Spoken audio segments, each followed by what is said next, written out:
ಎಲ್ಲರಿಗೂ ನಮಸ್ಕಾರ. ನೀವು 7ನೇ ತರಗತಿಯಲ್ಲಿ ಆಮ್ಲಗಳು ಮತ್ತು ಪ್ರತ್ಯಾಮ್ಲಗಳ ಬಗ್ಗೆ ಓದಿರ್ತೀರಾ. ಅದರ ಜೊತೆಗೆ ಲಿಟ್ಮಸ್ ಪೇಪರ್ನ ಯೂಸ್ ಮಾಡಿ ಆಮ್ಲ ಯಾವುದು ಪ್ರತ್ಯಾಮ್ಲ ಯಾವುದು ಅಂತಾನೂ ನೋಡಿರ್ತೀರಾ. ಸೊ ನಾವು ಈ ವಿಡಿಯೋದಲ್ಲಿ ಪೆಟ್ ಸಿಮ್ಯುಲೇಷನ್ನ ಬಳಸಿಕೊಂಡು ಆಮ್ಲಗಳು ಹಾಗೂ ಪ್ರತ್ಯಾಮ್ಲಗಳಿಗೆ ಸಂಬಂಧಿಸಿದ pH ಮಾಪನ ಅನ್ನೋ ಸಿಮ್ಯುಲೇಷನ್ ಬಗ್ಗೆ ತಿಳಿಯೋಣ. ಹಾಗಿದ್ರೆ pH ಅಂದ್ರೆ ಏನು? ಸೊ pH ಅಂದ್ರೆ ಪೊಟೆನ್ಷಿಯಲ್ ಆಫ್ ಹೈಡ್ರೋಜನ್ ಅಂತ ಹೇಳ್ತೀವಿ. ಸೊ ಇದನ್ನ ನಾವು ಒಂದು ದ್ರವ್ಯ ಆಮ್ಲ ಇದೇನೋ ಅಥವಾ ಪ್ರತ್ಯಾಮ್ಲ ಇದೇನೋ ಅಂತ ಅಳತೆ ಮಾಡಲು ಬಳಸ್ತೀವಿ. ಇದನ್ನ ಹೆಚ್ಚಾಗಿ ರಸಾಯನಶಾಸ್ತ್ರದಲ್ಲಿ ಬಳಸಲಾಗುತ್ತೆ. ಸೊ ಇಲ್ಲಿ pH ಸ್ಕೇಲ್ ನೋಡ್ತಿದ್ದೀರಾ ನೀವು, ಇಲ್ಲಿ ನಂಬರ್ಸ್ ನೋಡ್ತಿದ್ದೀರಾ. ಸೊ 7ಕ್ಕಿಂತ ಕೆಳಗೆ ಇದ್ರೆ ಆ ದ್ರವ್ಯವನ್ನ ಆಮ್ಲ ಅಂತ ಹೇಳ್ತೀವಿ, 7ಕ್ಕಿಂತ ಮೇಲೆ ಇದ್ರೆ ಆ ದ್ರವ್ಯವನ್ನ ಪ್ರತ್ಯಾಮ್ಲ ಅಂತ ಹೇಳ್ತೀವಿ. ಹಾಗೆಯೇ ಎಕ್ಸಾಕ್ಟ್ 7 ಇದ್ರೆ ಅದನ್ನ ನ್ಯೂಟ್ರಲ್ ಅಂದ್ರೆ ತಟಸ್ಥ ಅಂತ ಹೇಳ್ತೀವಿ. ಸೊ ಇಲ್ಲಿ ಉದಾಹರಣೆಗಳನ್ನ ನೋಡ್ತಾ ಇದ್ದೀರಾ ನೀವು.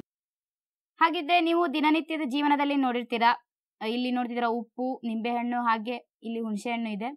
ಸೊ ಇದರಲ್ಲಿ ಎಲ್ಲವೂ ಒಂದೇ ಟೇಸ್ಟ್ ಇರುತ್ತಾ? ಸೊ ಹುಳಿ ಪದಾರ್ಥಗಳು ಅಂತ ಹೇಳ್ಬೋದು ನಾವು ಇದನ್ನ. ಹಾಗಿದ್ರೆ ಆಮ್ಲಗಳು ಮತ್ತು ಪ್ರತ್ಯಾಮ್ಲಗಳು ಅಂದ್ರೆ ಏನು ಅಂತ ನೋಡೋದಾದ್ರೆ, ಸಾಮಾನ್ಯವಾಗಿ ಆಮ್ಲಗಳು ಅಂದ್ರೆ ಅವುಗಳ ರುಚಿ ಹುಳಿಯಾಗಿರುತ್ತೆ. ಸೊ ಇವುಗಳ ರಾಸಾಯನಿಕ ಗುಣವನ್ನ ನಾವು ಆಸಿಡಿಕ್ ಅಂದ್ರೆ ಆಮ್ಲೀಯ ಅಂತ ಹೇಳ್ತೀವಿ. ಹಾಗೆಯೇ ಪ್ರತ್ಯಾಮ್ಲಗಳು ಅಂದ್ರೆ ಅವುಗಳ ರುಚಿ ಕಹಿ ಹಾಗೂ ಅವುಗಳನ್ನ ನೀವು ಟಚ್ ಮಾಡಿದಾಗ ಸೋಪ್ ತರ ಅನ್ಸುತ್ತೆ. ಸೊ ಇದನ್ನ ನಾವು ಪ್ರತ್ಯಾಮ್ಲೀಯ ಗುಣಗಳನ್ನ ಹೊಂದಿದೆ ಅಂತ ಹೇಳ್ಬೋದು.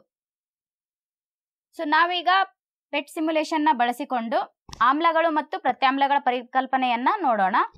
ಈ ಪೆಟ್ ಸಿಮ್ಯುಲೇಷನ್ ನಲ್ಲಿ 5 ರಿಂದ 6 ಪರಿಮಾಣಗಳು ಬರುತ್ತೆ. ಸೊ ಅವುಗಳನ್ನ ನಾವು ಬದಲಾವಣೆ ಮಾಡುವುದರ ಮೂಲಕ ಹೇಗೆ pH ನಂಬರ್ ಬದಲಾವಣೆ ಆಗುತ್ತೆ ಅನ್ನೋದನ್ನ ನೋಡೋಣ. ಸೊ ನಾವು ಪೆಟ್ ಟೂಲ್ನ ಓಪನ್ ಮಾಡಿದಾಗ ಇಲ್ಲಿ ನೋಡ್ಬೋದು ನೀವು pH ಮಾಪನ ಮೂಲಭೂತ ಪರಿಕಲ್ಪನೆ ಅಂತ ಇದೆ. ಸೊ ಇದನ್ನ ಓಪನ್ ಮಾಡಬೇಕು.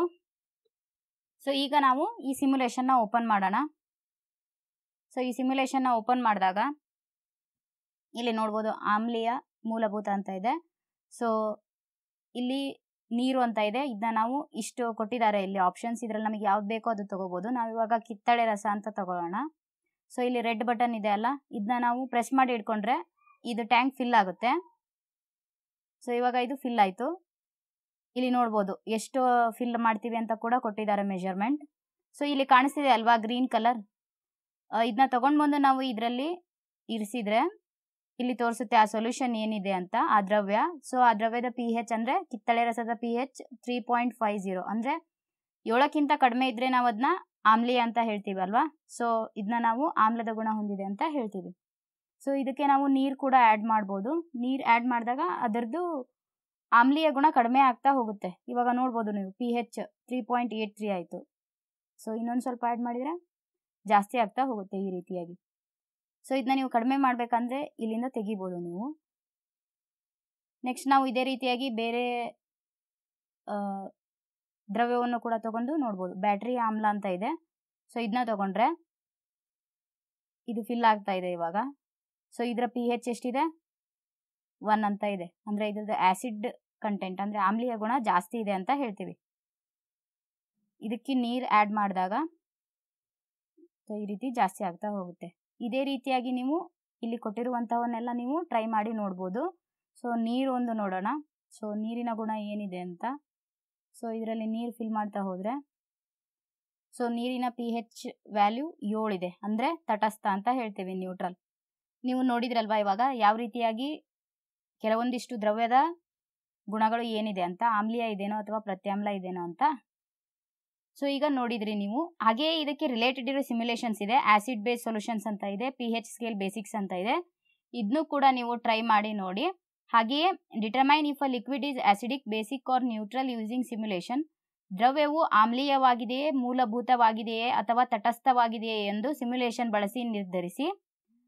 Relate liquid colour to pH. ದ್ರವದ ಬಣ್ಣವನ್ನು pHಗೆ ಸಂಬಂಧಿಸಿ. Predict how solution volume or dilution with water will affect the pH of acids or bases. So ದ್ರಾವಣದ ಪರಿಮಾಣ ಅಥವಾ ನೀರಿನೊಂದಿಗೆ ದುರ್ಬಲಗೊಳಿಸುವಿಕೆಯು ಆಮ್ಲಗಳು ಅಥವಾ ಬೇಸ್ಗಳ pH ಮೇಲೆ ಹೇಗೆ ಪರಿಣಾಮ ಬೀರುತ್ತದೆ ಎಂಬುದನ್ನು ಸಹ ಊಹಿಸಿ. ಧನ್ಯವಾದಗಳು.